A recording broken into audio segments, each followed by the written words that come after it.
Well now, if you're looking for a place where the Spanish moss hangs thick as molasses and the hospitality is as sweet as its sweet tea, then you've come to the right spot. Here, time passes slowly, but still, you never know what you'll run into. A simple walk down a cobblestone street could end with you sharing a meal with strangers in someone's living room. It's a place where I'm realizing maybe that guy was right when he said life was like a box of chocolates. Welcome to Savannah.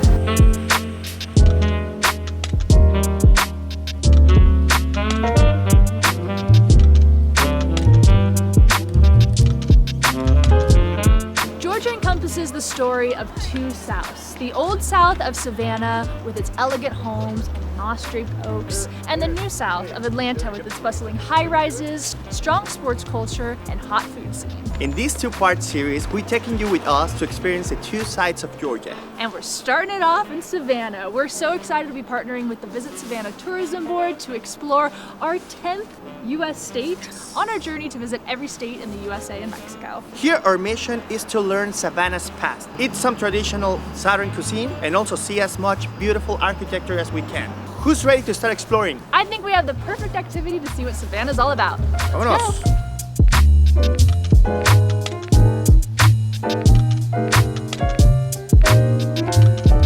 Something that stands out for me already over here in Savannah is that the nature, it combines very good with the architecture around. You can see these trees full of, how do you say that, Juliana? Moss. Moss. How do you looks say it in beautiful. Spanish? Heno. Oh, okay. Heno. I never seen something like that in my life. It looks beautiful. That's why we choose this park to have our morning walk. This park is called something Sith. Forsyth. Okay. Over here we're gonna have a nice morning walk and then we're gonna have something to eat. I can't let you go, baby. I just wanna tell you that. No, no, no, no. We were walking around the park and we stumbled across this adorable restaurant right in the center called Collins Quarter. We took a look at the menu and I already knew exactly what I wanted. I ordered the spiced lavender mocha. It's one of their specialties. It has espresso, condor chocolate, cinnamon, ginger, nutmeg, and lavender. And having just strolled through the gardens here, this is just the absolute perfect thing to have. So we're gonna down our drinks and head to our next spot. I've been looking for love so true. When I was down and out, along came you. Just a couple of blocks from the park is John Street. This is consistently voted as the most beautiful street in all United States. Let's figure it out why. I can't let you go, baby, 'cause I love you, I love you. A stroll down Jones Street is picturesque indeed, and while your eye may be drawn to the colorful high-stoop homes, it's the little details that make it so unique, like the gas lanterns and American flags lining the street, or the red front doors you notice every few steps. In fact, those doors have a meaning. In Savannah, if you paint the front door of your home red, it means you have paid it off. And with these homes being well into the millions, that's definitely something you want to show off.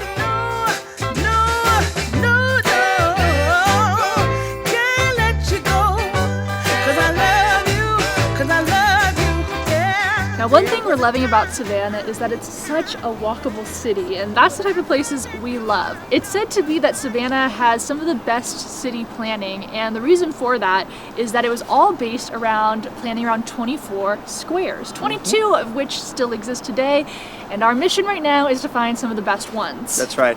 And actually this one is one of the most famous. This is called Chippewa Square. And actually over here it was filmed a very famous movie with a person saying that life is like a box of chocolate. If you know which movie we're talking about, just put it in the comments. So we actually bought our own little box of chocolates from a little chocolate stand right down the street. Man, this place is gorgeous. Savannah was founded in 1733 by James Oglethorpe, a British general and philanthropist who was seeking to establish a new colony for marginalized groups. Oglethorpe designed Savannah to be a utopian city, with a great pattern of streets and public squares that encourage community and social interaction. It was the first of its kind in the country. One of the unique features of Savannah's city plan is its use of brick. Oglethorpe mandated that all buildings in the city be made of brick or other durable materials in order to prevent the spread of fires, which were a constant danger in colonial cities. Brickmaking became an essential industry in Savannah, and the city's brickmakers used the clay from the nearby Savannah River to create the red bricks that still grace many of the city's historical buildings today. So maybe you're not able to tell, but we're very, very hungry. And Juliana's always telling me about this southern food that is very yummy. So I'm ready to try it. We're here next to the river actually, but we're super hungry, so we're gonna find a place to eat something.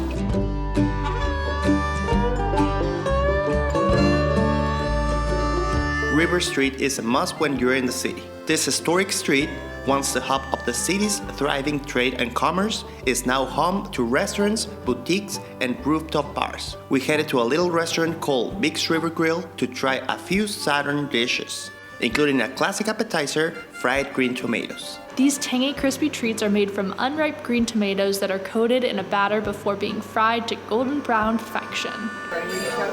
Very tasty. Crispy. Nice.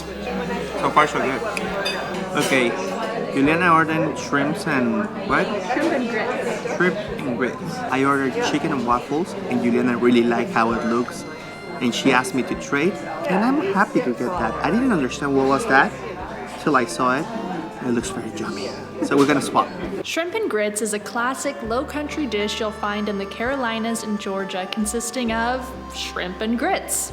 Okay, and a nice creamy sauce. And while it may sound simple, the balance of flavors and textures is nothing short of incredible.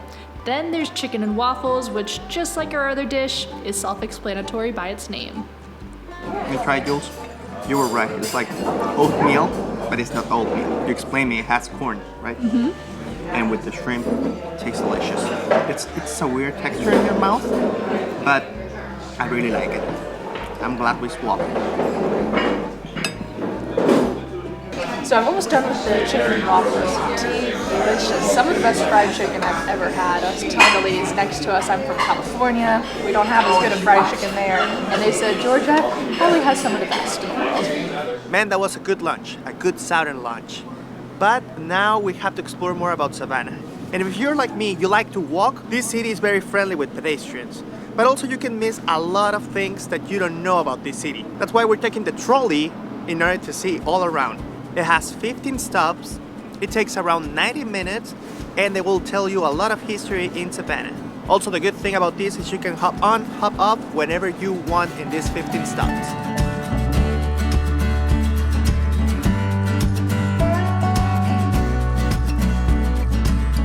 Take a look at this outside your right, folks. That's the Owens Commons. Come on aboard. Thank you.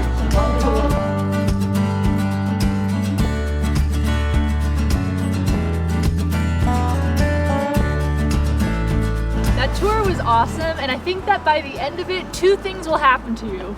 One, you will be taking so many photos of cute houses and moss-covered trees that you have no idea what you're going to be doing with later. That was me. Yeah. And second thing is you will either turn to your partner or talk to yourself and say, man, maybe I should live here. It's not that we watch prices on Zillow. Yeah, he literally was pulling them up. But maybe you're wondering where are we staying right now over here in Savannah. We're gonna show you where we're staying. Let's go.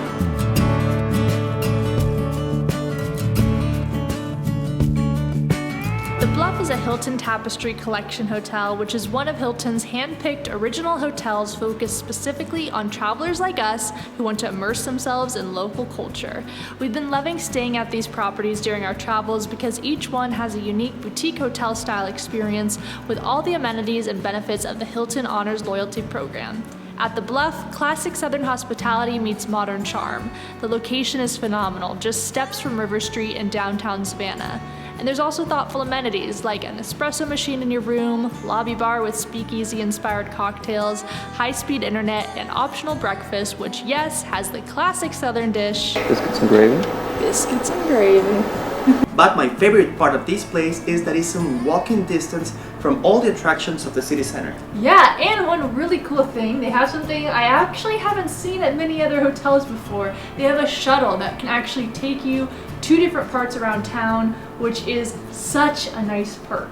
That is. Most of the hotels, they don't have that. Yeah. So we're gonna leave the link below if you want to stay over here whenever you're visiting Savannah, Georgia. And we're gonna be resting for the night, and we'll catch you guys tomorrow for another day of activities.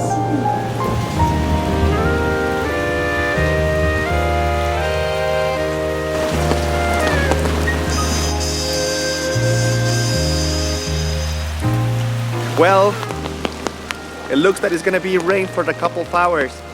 Luckily, we're going to a place that we don't have to be outside, we're gonna be inside. So we're gonna show you guys one of the museums of the city, one that it has a lot of history and a lot of things that we can learn of.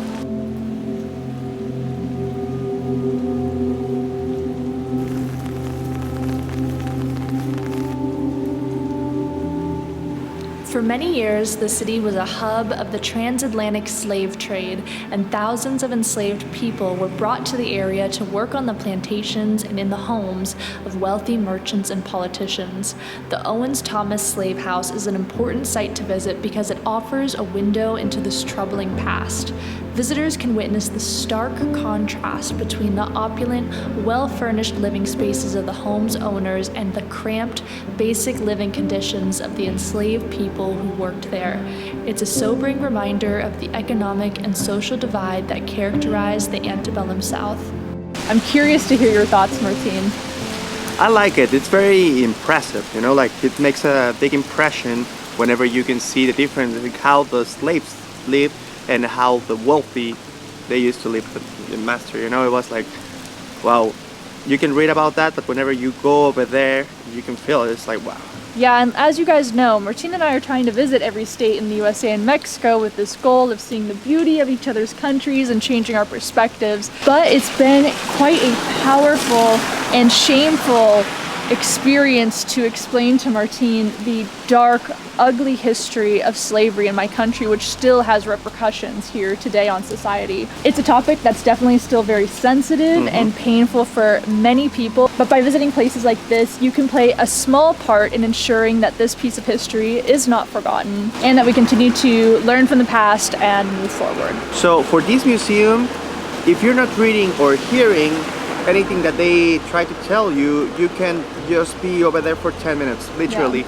But if they have like a QR code, so they have audio, or they also have text. So every single room that you're visiting, they have an explanation, and then it makes more sense, everything that you can see in the room. So, oh, yes, definitely. Now, there's so much history here in Savannah, and another thing we're curious to explore more of is Prohibition. that's a topic that I also don't know a lot of things, so let's learn more in a museum.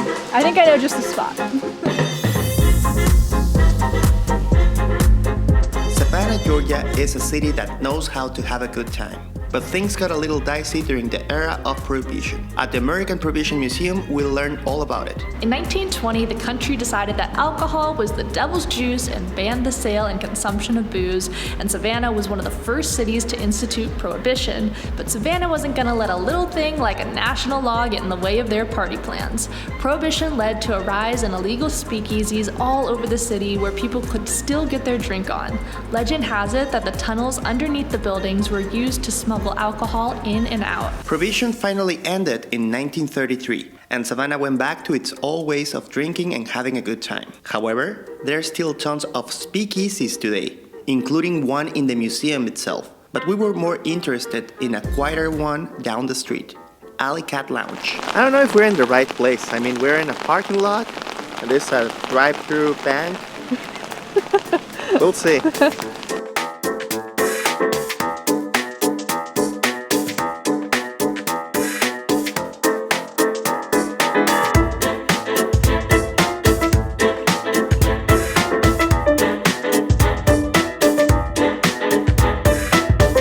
Place is so freaking cool. Look at this newspaper that they give us. I love when we that. walk I love in. that detail. So many fun drinks here. I appreciate that they even have non-alcoholic options. I actually went for the fun guy fashion. No alcohol, but they do use mushrooms. For me, I went for the improved whiskey. It's gonna be a fancy drink. Yeah, I'm pumped. Let's try it. This place kind of reminds me of the Mob Museum in Vegas. Oh, that's a beautiful one. That was the last time we went to a speakeasy, and we always love finding these places. I love the concept of speakeasy, just like that doesn't promote outside. You don't have like a big sign, and you go like you feel like you're going underground. I love it. I know, and from what I've seen online, Savannah has a lot of speakeasies, so you could come here and try a different one every night. That's right.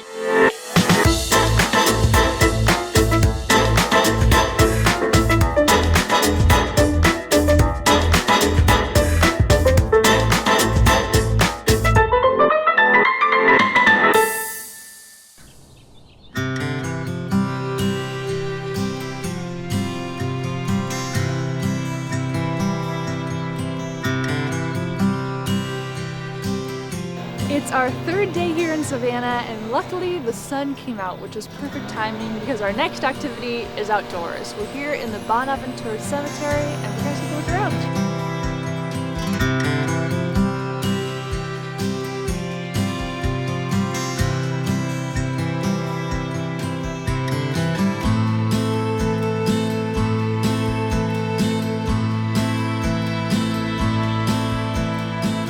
Normally, people don't like to go to cemeteries, you know? But this one is so peacefully and so beautiful that a lot of people actually just walk their dogs and be cycling over here because it's so pretty, so peaceful. And the trees, I know we already talked like 2 days in a row about trees, but they're gorgeous.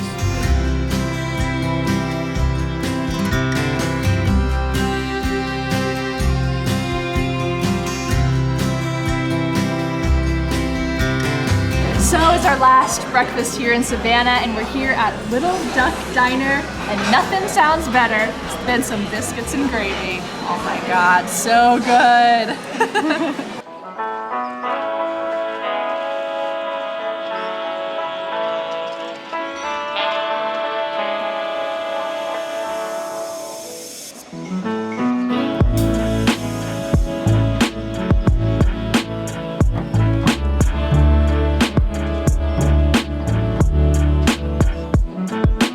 Right now we're in the Cathedral Basilica of San Juan el Bautista. San John Baptist? Yeah, Something like correct. that? Alright.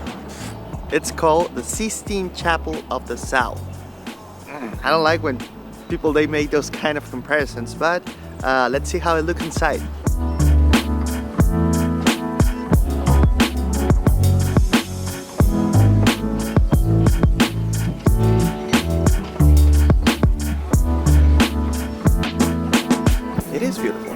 Actually, yes, it's very beautiful inside. They have vitrales. How do you say that, you? Stained glass. Stained glass. And beautiful architecture, beautiful colors. It's all blue and then light blue. I don't know if you noticed, Martine, but check out the organ in the back. It's nice, all wood. Yeah, thank you so much. Beautiful.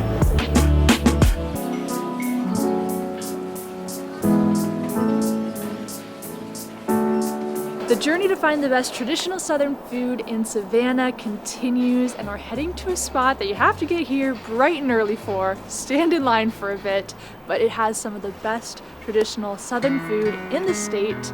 We're heading to Mrs. Wildks' dining room. Hello, team. Hey there. Okay. Why don't y'all start the first table on the right? Okay. Okay, good morning everybody. We'd like to welcome you all here. This is sweetened tea on the table. If you'd rather have unsweet tea or water, we'll be happy to get that for you in just a moment. Other than that, if you'd like to bow your heads, I'll say a blessing and we'll go ahead and get started.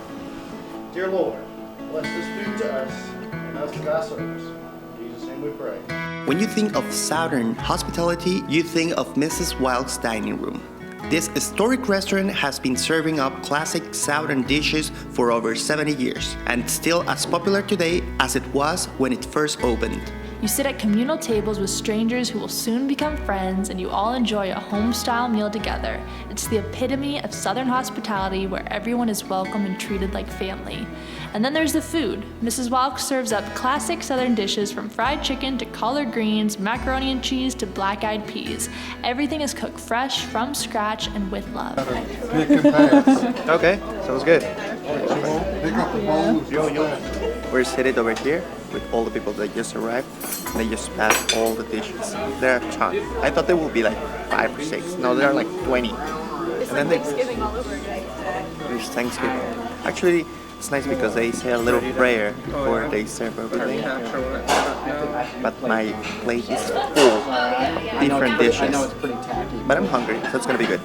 And not only is this such a unique dining experience where you really get to see Southern hospitality at its finest, food, it's incredible. And there's so many things here that I've actually never tried, which just goes to show that even though I'm kind of showing Martine my country of the USA and I'm supposed to be the guide, I'm still always learning new things as well. Also, if you will help us keep Miss Wilkes' tradition, when you get finished, if you'll take your plate, your cup, and utensils and drop them at the kitchen on your way out, then you'll pay Doug, just like we've done it since 1942. Except for having a cigar box, he has a drawer now, so we're a little bit fancier.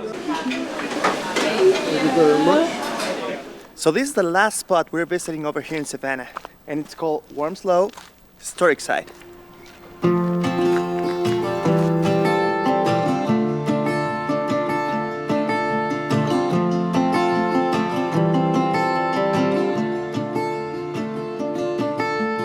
As you approach Wormslow, you'll be struck by the beauty of this historic site. But beauty is just the surface of what you'll find here. Beneath the grandeur of the oaks lies a history that is both fascinating and dark.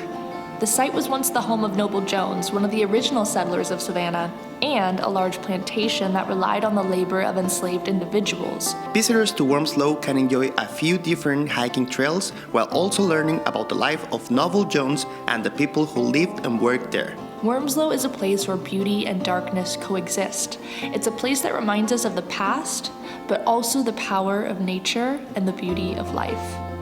One thing we weren't prepared for, and this was our fault, is that this place is really much better done by car.